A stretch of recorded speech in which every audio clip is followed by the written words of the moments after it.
अच्छा जी, एक भाई ने सवाल किया कि मैं एक प्लाट ख़रीद रहा हूँ, लेकिन जो फ़र्ज जारी की गई है वो मुख्तलिफ तकरीबन को 15 को खसरे हैं वहाँ से जारी की गई है। तो क्या छोटा सा प्लाट मुख्तलिफ 10-15 खसरों से वो ख़रीद लेना चाहिए? देखिए मोहतरम भाई, ये है कि वो कौन सा खसरा है वो जो आधे आधे मरले का होता है, ऐसा नहीं है।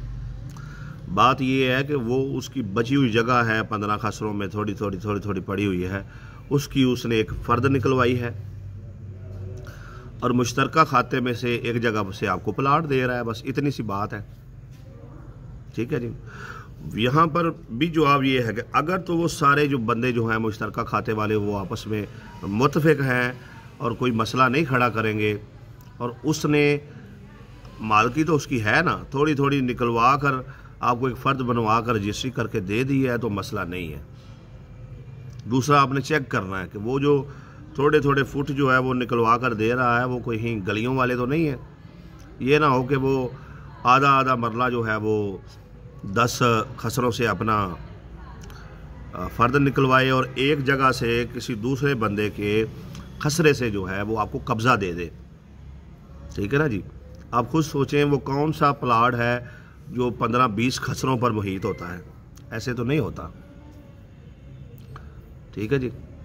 बहरहाल फिर भी अगर उन्होंने राज़ी सलूकी जो है वो कोई मुश्तरका उनका प्लाट आखिर में बच गया है और वो फैमिली के ही अफराद जो हैं वो या मुश्तरका खातेदार जो हैं वो अपने खाते से आपको बिलफर्ज मुख्तलिफ खसरों से फ़र्द बनाकर देते हैं और रजिस्ट्री करवा कर देते हैं, और वो जो आपस में मुश्तरका खातेदार हैं वो आपके लिए कोई मसला खड़ा नहीं करते तो कोई मसला नहीं है।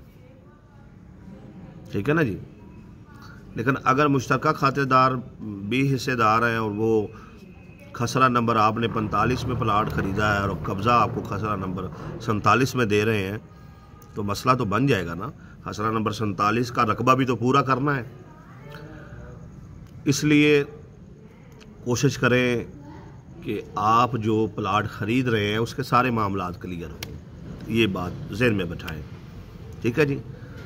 ऐसा नहीं है कि बस आप इधर उधर से वो अपने खाते से नंबर उठाएं और कहीं से भी आपको सालम खाते से वो जो है वो कब्ज़ा दे दें, ऐसा नहीं होना चाहिए। मामलात क्लियर ही हों तो बेहतर है।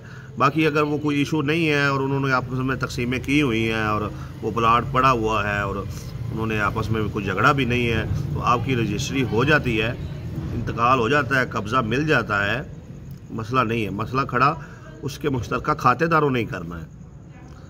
अगर वो ज़िम्मेदारी लेता है कि वो कोई मसला नहीं करेंगे, अगर वो करेंगे तो मैं ज़िम्मेदार हूँ और बंदा भी आपके जानने वाला है, काबिल एतबार है, वहाँ के रहने वाला है। ये नहीं है कि आप प्रॉपर्टी इधर ख़रीद रहे हैं और बंदा 500 किलोमीटर दूर रहता है तो आप फिर उसके पीछे चक्कर ही लगाते रहे।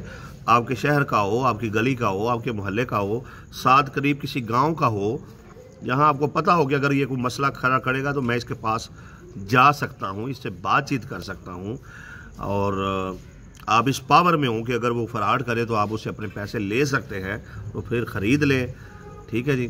वरना अगर आपको शुबा हो कि इस प्लाट का मसला बन सकता है तो आप हरगिज़ ऐसी प्रॉपर्टी जो है वो ना ख़रीदें।